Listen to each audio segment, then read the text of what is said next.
I've got to be careful with that. And I think people that are big, hairy, goal type people need to be really careful with that. Power to Live More with Joe Dodds. Welcome to the Power to Live More podcast, all about productivity, organisation, well-being, energy and resilience.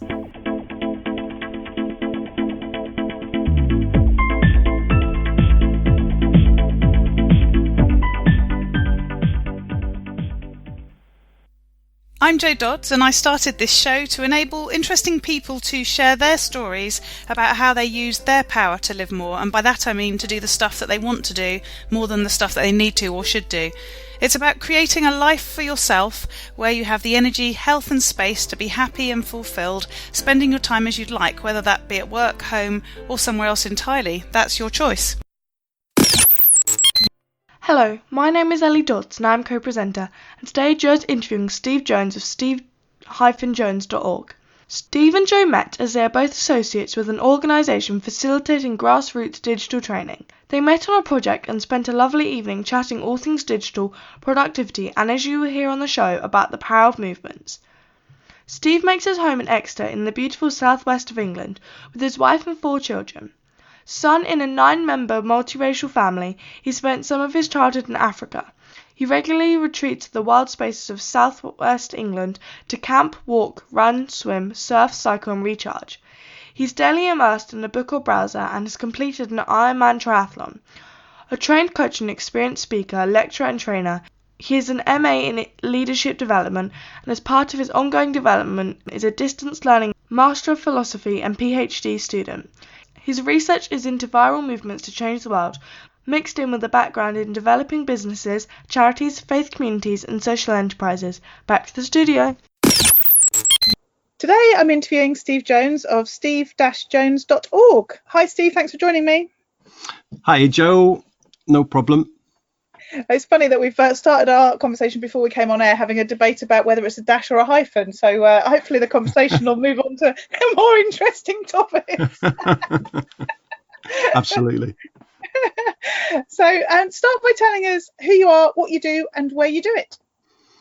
Well, I'm Steve Jones. I live in Exeter in the southwest of England, and I've done all kinds of things over my life, but at the moment I'm a coach, particularly focusing on people's habits, and I also call myself a movements coach. Now a lot of people look at me a little bit funny. I know what came to your mind straight away. People think of bowels. And so it's not a bowel coach. I'm not into bowel movements. It's the idea of kind of developing business or charities as movements, as something that grows exponentially with a sort of a viral impact in the middle of it, really. So that's what I mean by movements. It doesn't mean physical movement either, which I sometimes get called, oh, you're a physical movements coach. So a movements coach. Yes. Yeah, lovely. And so we met through an organisation where we're doing some training as associates, but actually we really connected partly through the conversation that we're going to have today, partly about the whole sort of habits and productivity piece, but also the movement thing, because I'm involved, as you know, with the Engage for Success movement, and we are very, keen that it is a movement, because it is about sort of galvanizing people and using their energy, or getting them to use their energy to grow the movement and grow the message and purpose of the movement. So that's a big conversation that we had. So really pleased to get your show to talk about both of those things, really, as you say, sort of the whole habits and movements. So you said you've done lots of things in your life. I know you have. We've had the conversation. I have too. So that's again part of the reason why we got on so well. So tell us why you now do what you do, because you've had quite an interesting background that is not the norm, I would say, for a business coach, and an interesting combination of experience. So talk us through a bit of why you do what you do. Yeah, I guess I'm always looking to, I suppose as a young man, I wanted to really use my life to see the world improve and get better. Like many of us are like that. We're motivated by goodness, we want to see some good things happening. So I've sort of followed that sort of core motivation into a number of different vocations. I've been involved in developing churches. I was kind of pioneering for the Church of England some of their new ideas around how to do church differently.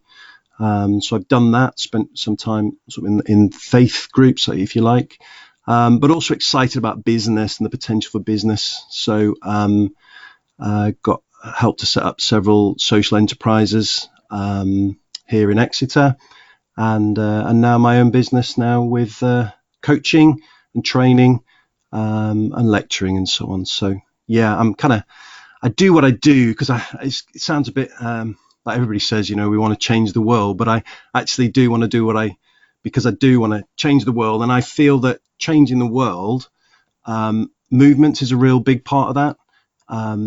That actually the world changes by movements. Now, whether that's sort of big social movements or whether that's just people sharing things that they've heard from other people, that to me is a micro movement, if you like. So even today, what we're doing here with your sort of podcast, people will hear some of the stuff. Hopefully they will share that with some other people. And that, in a sense, is micro movement. So that idea of movements is really key. Yeah. So let's explore the movement piece a bit more. So you start to sort of explain what a movement is. I'm intrigued to find out more about that and think of some other examples. As I say, I'm involved with Engage for Success. We call that a movement. What other examples are there? But also, what do then you do as a coach in terms of growing movements? And to think about it, one of the things we have on, actually, I don't know if it still is on our website. It was initially when we went live in 2012, was the video, which I'm sure you've seen on YouTube, of the man dancing at a festival in the middle of a field and dancing on his own, and everyone to begin with sort of is looking at him thinking, mad man, what's he doing? And then people gradually start to join him, and in the end, the whole field's rocking because they're all dancing along with him, and it was him that started it, sort of thing.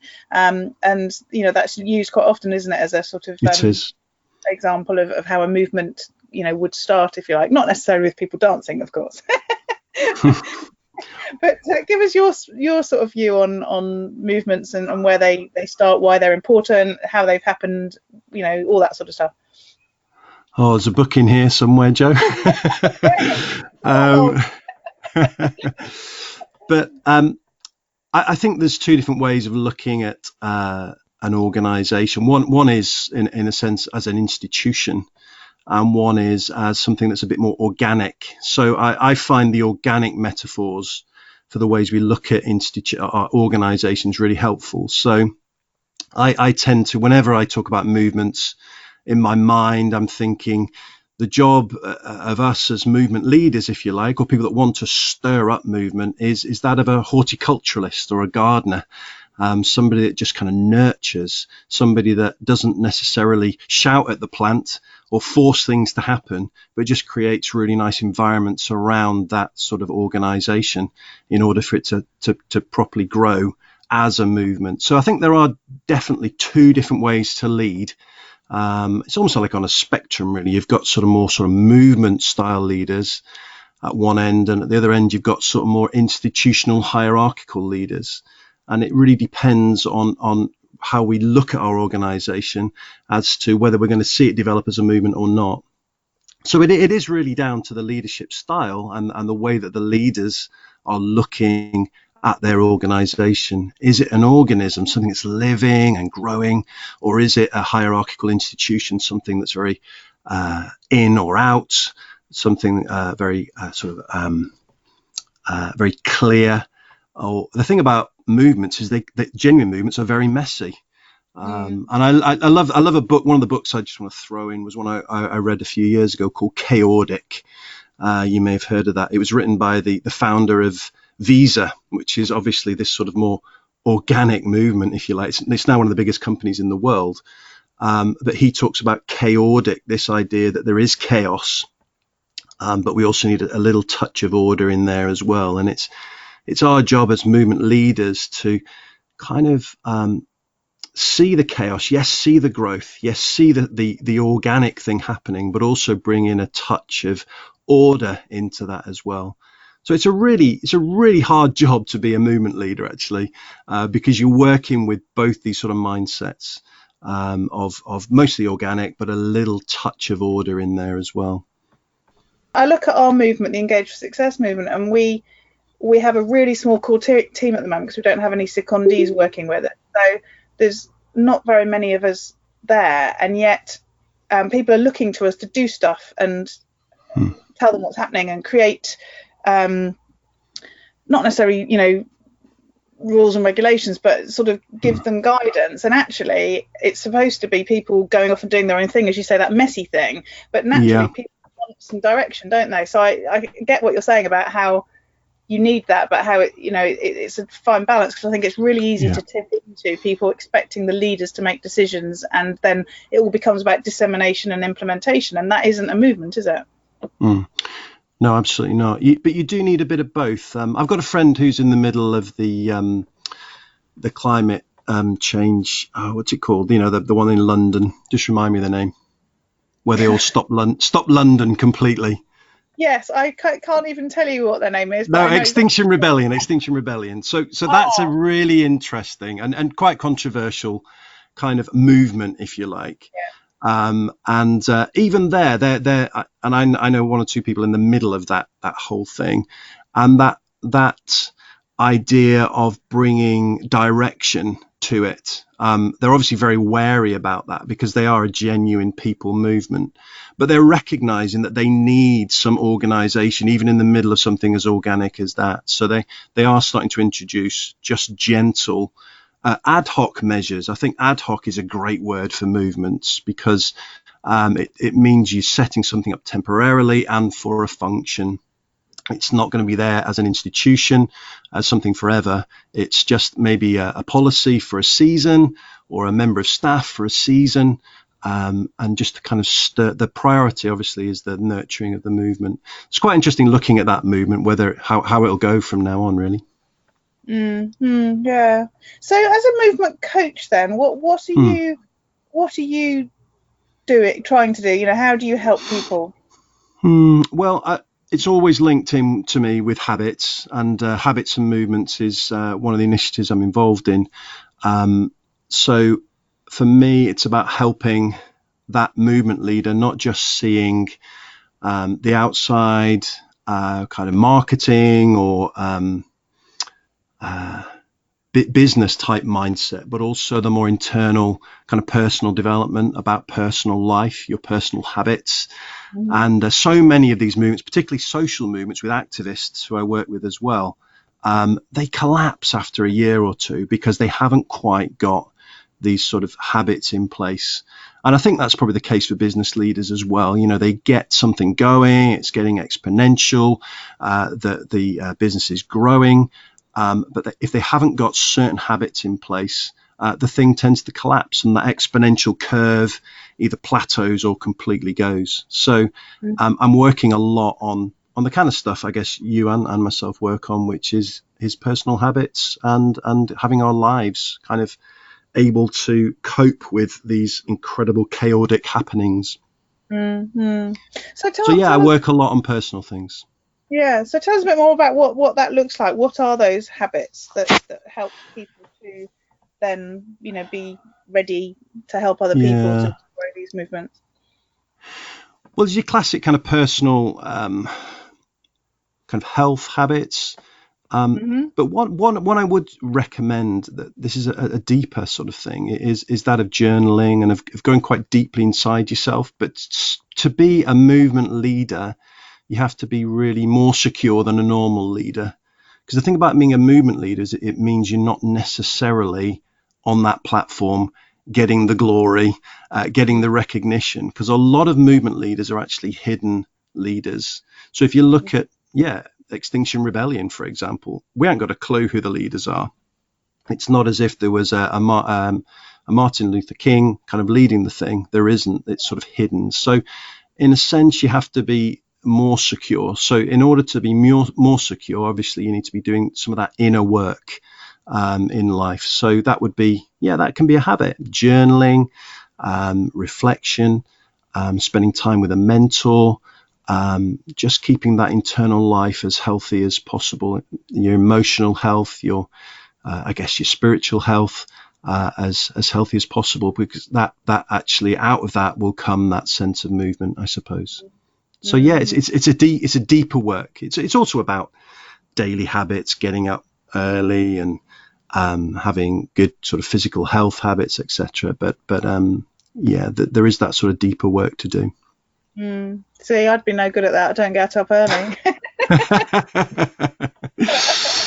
No, that it's a big one, that one, isn't it?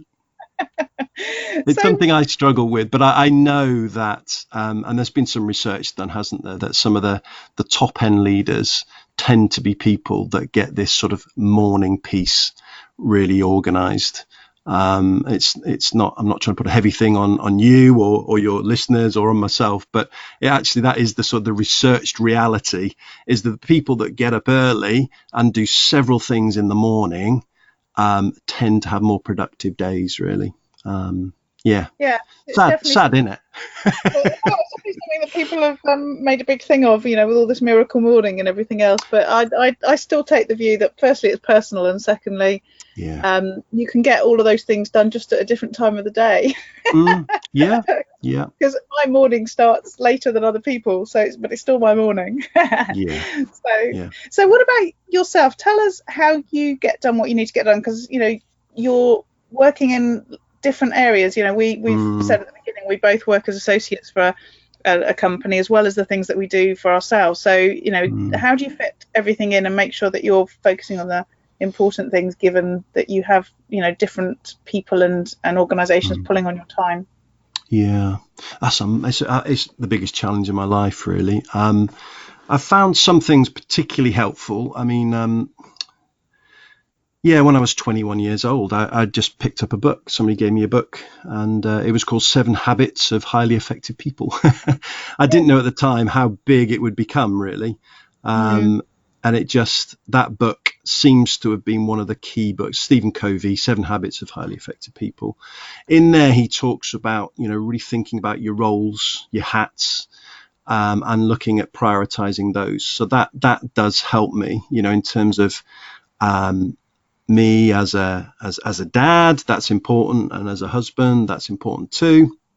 And then out of that, beyond that, is the kind of me as a business leader, and these sort of concentric circles, really, that help us view ourselves as to our priorities. So that's a piece of work, again, that book is so helpful. I mean, you can get it now for about 99p. It's just out there. And on Kindle, I think, and it just really helped me to think through what my main roles were, and that helps me make those sort of priority decisions, I suppose. But I get it wrong regularly and have to reprioritize and think it through. But it's certainly helped me on the long run. It has really endured, that book, hasn't it? I mean, people still regularly mention it as something that they've recently read, or that they read regularly. Or I haven't read it for many years, actually. I ought to revisit it. But we do use the phrasing in life. People talk about sharpening the saw and proactive. Proactive. That was one of the places where that phrase proactive first came out, instead of reactive, being proactive. Yeah. Lovely. So what about tools and apps that you use to get things done, or make sure that you're prioritizing properly? Great question. I like this, because I am a bit of a geek. Let me just let you go on this one. You stirred me up here. But so apps that I use, I mean, I love automating things. I think the only way, it's one of the keys to movement, actually. I think that's why it's the idea of movement is really key today.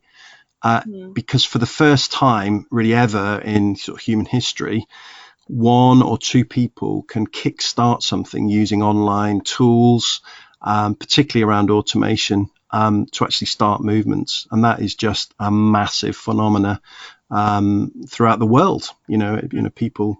People even in Africa can kickstart movements with their mobile phones because they're connected in with certain apps. So one thing I use is a thing called Zapier, which you've probably heard of. Well, Zapier, I don't even know how to pronounce it, but I use it on a daily basis. I used to say that when I listened to an interview with the guy who set it up, and because they call them apps, then it should be It should be Zapier, I think, is what he Oh, said. right. So, yeah.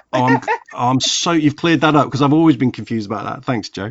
So Zapier, I was playing with it this morning. It just, people probably know what it does, but it just connects. This morning I was messing with a CRM. I use a thing called HubSpot, which is a brilliant tool that I use. And then linking that with MailChimp, which sends out mail, and it just automates that, and they start speaking to each other. And that's just one example, but there really are probably thousands of integrations you can do now through Zapier. So yeah, Zapier is such a good tool. And I mentioned HubSpot as well. I mean, the HubSpot free CRM is such a good tool to kickstart a movement with. It'll take up to 1 million people for free. And because if you don't want to spend money, you can spend thousands of pounds on the thing. But because they have a free version and you can integrate with things like MailChimp and other sort of marketing softwares, you can basically set up a system for free that can really kickstart or help kickstart a movement. So I encourage people to use that HubSpot. But another tool that I know people will know as well is Zoom. I think Zoom is really exciting. It's like Skype on steroids. It's a lot better in my point of view. I mean, one of the great things that I love in Zoom is where you have a larger sort of group of people online, maybe 50 people online. You can then press a button and they can go into these little rooms, these little virtual rooms, like little breakout rooms, which I think is really exciting. And you as the facilitator can visit these rooms and see how it's going and see if they're keeping on task and see how the discussions are going about the input you may have just given to the whole 50. So they break up into little 2s and 3s and everybody gets involved. I think that's just absolutely brilliant. And then you can give like a 10-second countdown, and then people come back in to the main hall, if you like, the main virtual space where all 50 of you are there. And you can have a bigger discussion and so on. So a great tool for facilitating movement or online community. So yeah, those 3 tools, I love those. So Zapier, HubSpot, Zoom, I think they're all got free versions. So you can do this whole thing for free. yeah, that's good. We like free. And of course, those tools are useful for home-based coaches and consultants who this podcast is aimed at, and people who offer services to organizations and so on. They and even the sort of concept of building a movement has relevance, I think, to individuals running businesses and providing services to people, because some of those sort of skills and perspectives, I guess, from building a movement are what we need when we're running businesses, aren't they? Yeah, I think so. I think if a business person can start thinking of their business as a movement, it's only going to bring in healthy practices and healthy business philosophy. So because it releases people to be creative and to be themselves. And that's what I find exciting about that sense of movement. Whereas some organizations, I'm sure we've been part of them in the past, tend to squash people. And the institutional mindset can squash creativity, can squash people feeling free, whereas a sense of movement, people feel alive and therefore want to share it with others. And that's how movements grow. Yes, yeah. So we've touched a bit on keeping yourself healthy, and that you want people to do that yourself. In terms of sort of, I guess, mindset for that. What sort of things do you do to keep you energetic enough to do the things you need? Yeah, that's a great question again, because I've just been 50 actually. So not just 3 days ago. You too? Oh, congratulations. Mine was last month. Oh no, it wasn't. We're in August now. Mine was 2 months ago. God, I'm getting really old now. Yeah, it's 50. It's like, but actually energy is a real part of this. I was listening to somebody the other day. They were saying that the key to marketing is actually energy. The key to sales is actually energy. Energy is so important. So if we don't have energy, nothing really happens. So yeah, for me, I did a sports science degree as a young man, and I just learned so much about physical fitness being a key to. It's proportional to, our ability to fight back worry, to fight back depression, to fight back feet just overweight, obviously. So exercise is a real big part of this. For me, though, I need a big, I think they call it big hairy goal. Is it big hairy goal? Something like that? Goal, yeah, that's it. That's it. I just need those sort of things. It can't be like, oh, go for a 2-kilometer run or whatever. Although that is, I've got to have something massive. So I remember in the 2012 Olympics, I was really stirred up by the two, what they call the two brothers from Yorkshire that won the triathlon. You know, the Brownlee brothers, and so I thought, let's go and do a triathlon.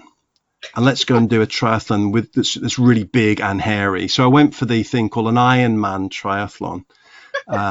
So that I just needed something massive and a bit scary. At the time, I was overweight and I was sitting on a couch, and it's the kind of classic couch to Ironman in 10 months. And so I. Sorry. It's supposed to be couch to 5K, not couch to. I know. That's what I mean. 5K sounds so boring. I just needed these big hairy goals. So I know for some people they need something massive. So I know that I needed that. I did actually go on and do it in the end. So I completed it and felt absolutely amazing that I actually made it.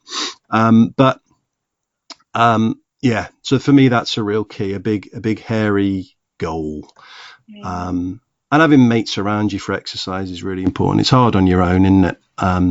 Doing exercise on your own. So having friends, doing it together, accountability, I guess, or friendly accountability. Yeah. I was laughing earlier. I was thinking I really need to do some walking every day, and I'm in the Lake District, so of course, brilliant place to go walking. But then I was thinking, oh, I don't know where to go. I was thinking, oh, maybe I'll just walk around the campsite 5 times. And then I thought that would be really sad. I thought, well, no, because, it's still doing the exercise. I could still listen to my podcast, and it's a lovely view, but maybe I should, venture out a bit further. Well, I'm not saying big hairy goals is for everybody, but I know for some people, small steps just isn't kind of doesn't grab their imagination. I always love epic stuff. Yes. So yeah, there are some people built like me, aren't there, really? But then do you stop in between? I mean, do you sort of really go for it and then you have a sort of big dip while you're thinking about the next thing? That is the danger when you sort of think like that. The danger is obviously you're not doing the small steps, so it can be very much up and down and roller coaster when it comes to habit development. So I've got to be careful with that, and I think people that are big hairy goal type people need to be really careful with that. Nothing. Yeah, absolutely. So what about learning and developing yourself? What sort of things do you do to, I mean, everyone I interview on here always has lots of answers to this because that's the sort of nature of people who come on, I guess, but also for somebody who's changed over the years, the thing that you offer to your clients, like I have, you do that, I think, because you've learned and developed and you've got something new to offer. How do you keep that going? Yeah, that's big as well. Again, I do a strange technique on that one. I'm just giving you strange techniques today, Joe. But I call it a vacuum. Or you're jumping in the deep end. You kind of create. You do something else. Like, let's say you wanted to become a coach. Well, you you send out a little message, maybe on Facebook, to your friends and family, and say, "Emily wants to be coached."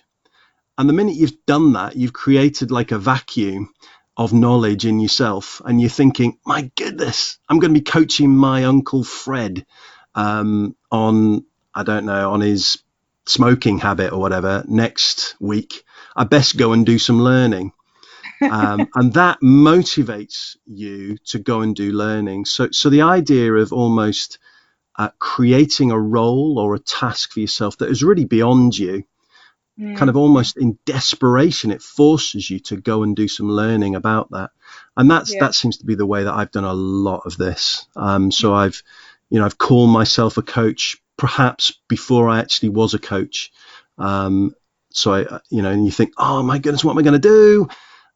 And I went and did a course, and I read loads of books, and I got loads of feedback, and I got coached on being a coach.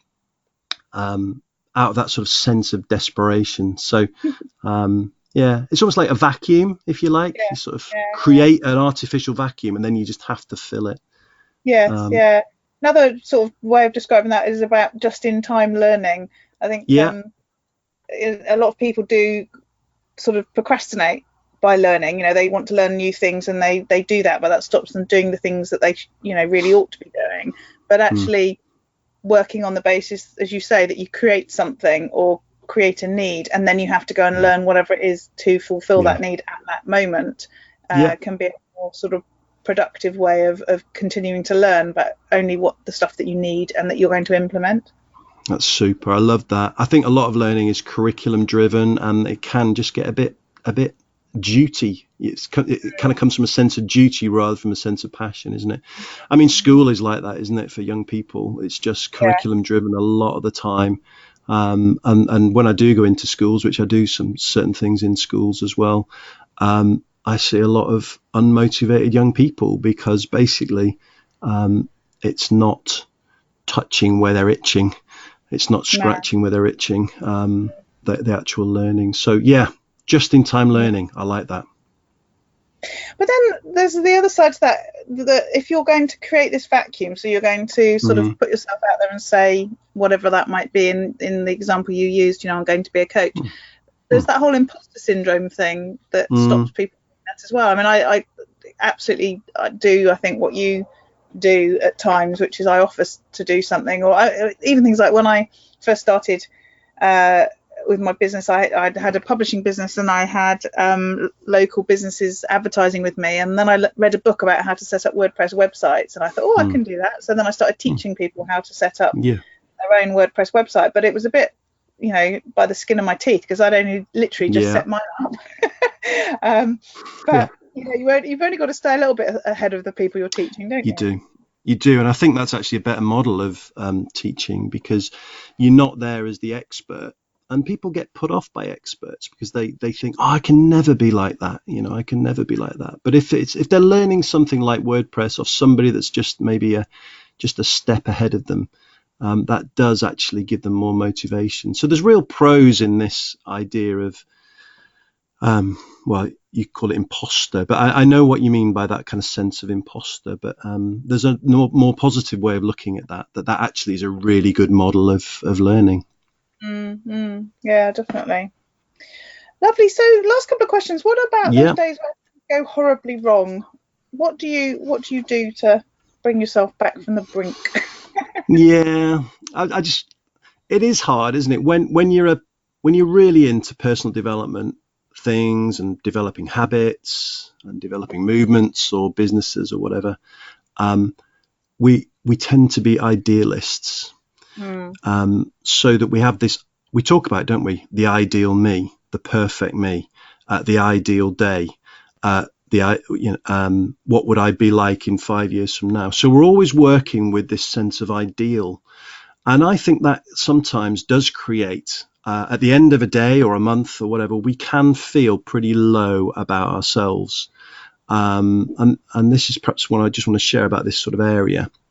That people that are really into personal development need to be looking after themselves quite well, and learning to, when they do fail, and just saying to yourself, today, because I've set such a high goal for myself today or for this next month, I am bound to feel a little bit of a failure because I've just gone so idealistic on this. So I've needed to learn how to get up from failure really quickly. I used to spend weeks or months in a low kind of state, feeling a bit of a failure, that because I'd set such high goals for myself. And I think I'm learning as I get older, now that I'm 50, to kind of forgive myself, if you like, to kind of pick myself up quicker.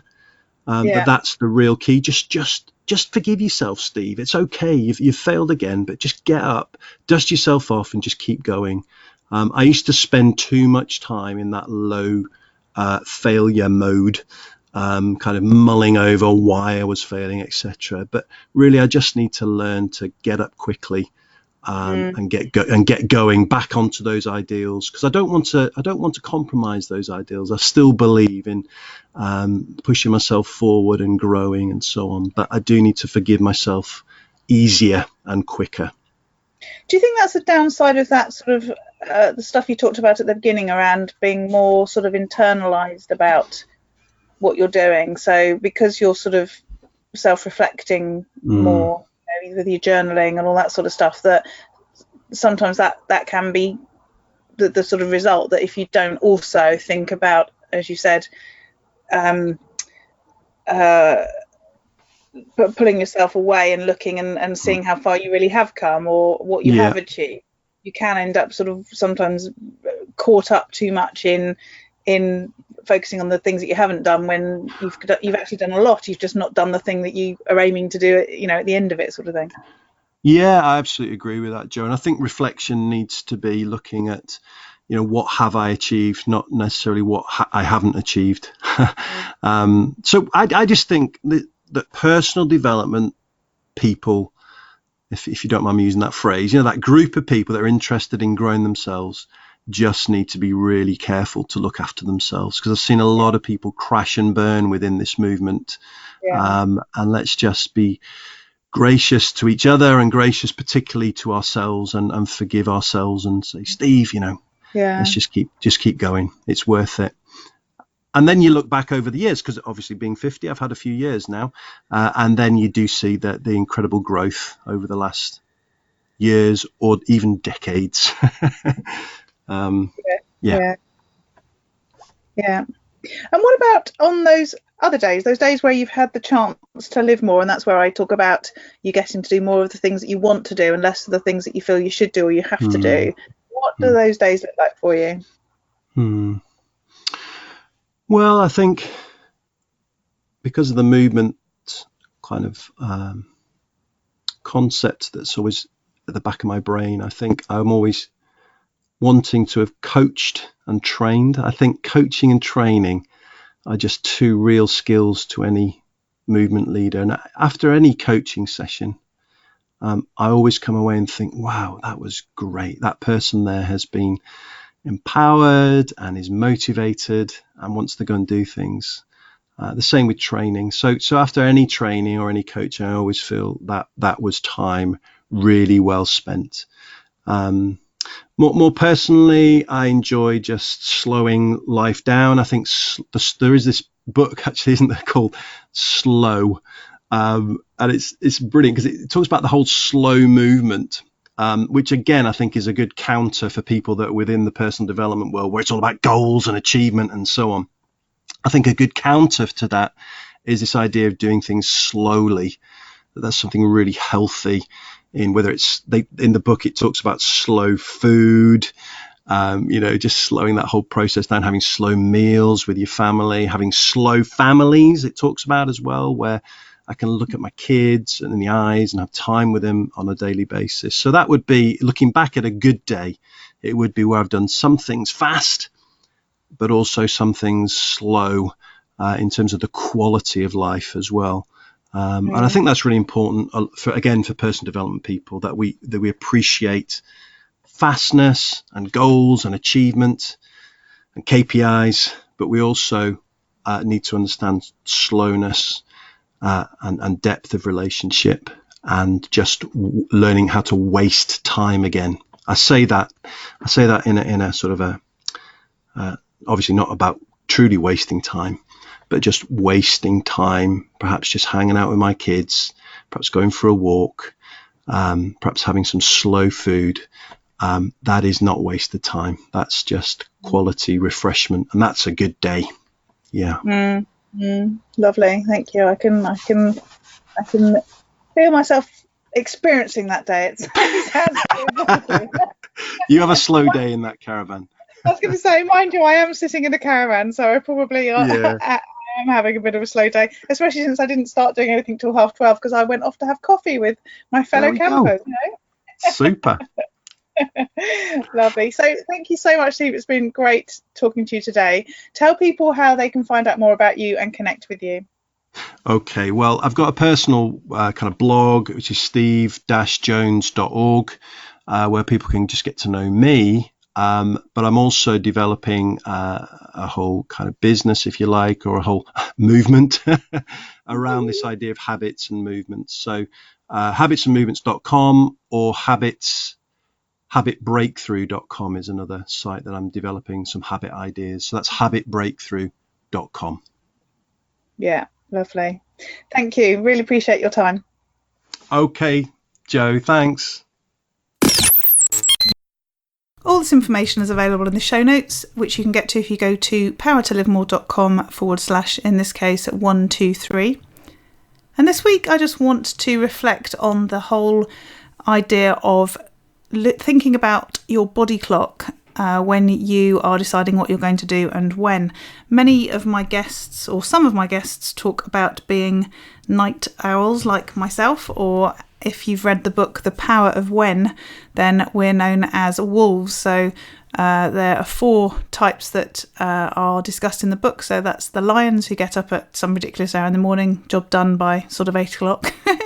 The bears, who are sort of 11 o'clock at night till 7 o'clock in the morning sort of sleepers, so they're sort of middle of the sort of day people. And the dolphins, who don't really sleep that much. Apparently dolphins only sleep with one side of their brain or the other at any given time. And then the wolves, who are the people who like to stay up late and get up late. And we often lament that society is not really set up for wolves.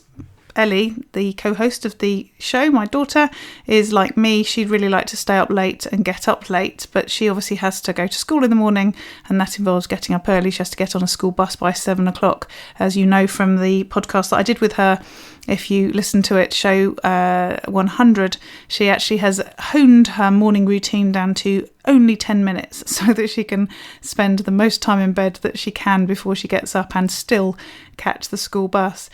So she, really, she's a teenager now, and that's probably having an impact too, but she has always, since she was a baby, wanted to stay up late and go to bed later than the average child I've known, and get up late in the morning.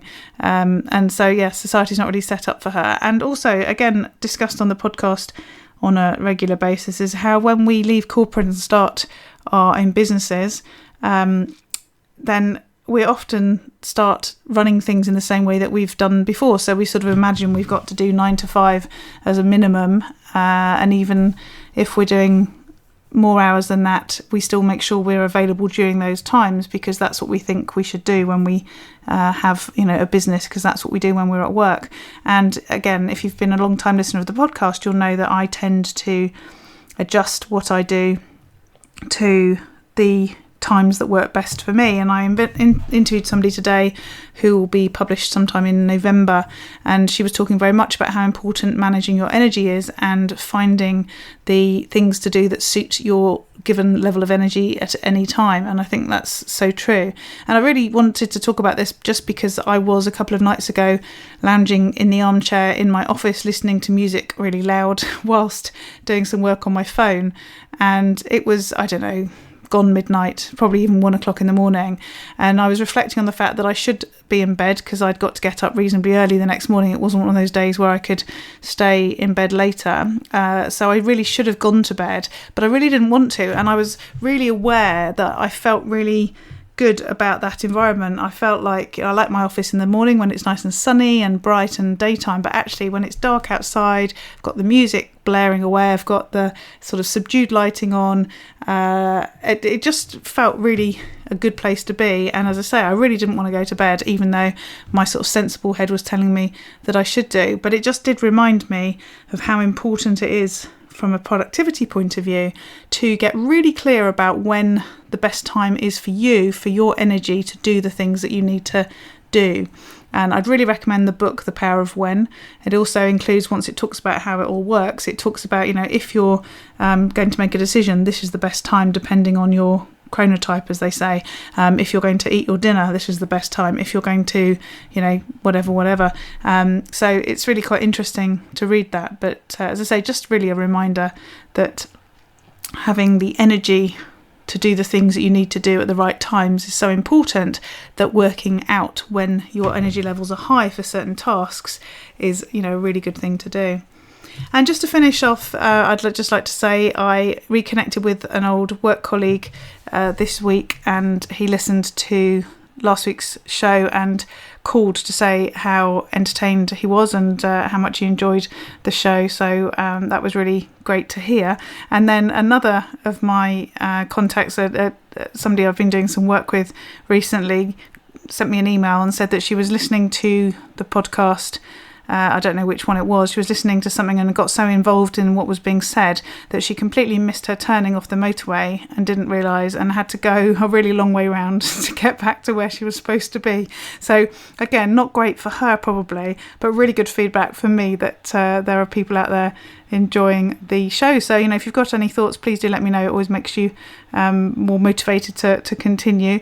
And as ever, if you'd like to leave a review on iTunes, then feel free to. Always looking for feedback and thoughts and people to interview. So if you have any of that stuff and you want to get in touch with me, then please email me, joe@powertolivemore.com. Again, the show notes for this week's show are at powertolivemore.com/123, and we look forward to speaking to you next week. Use your power to live more.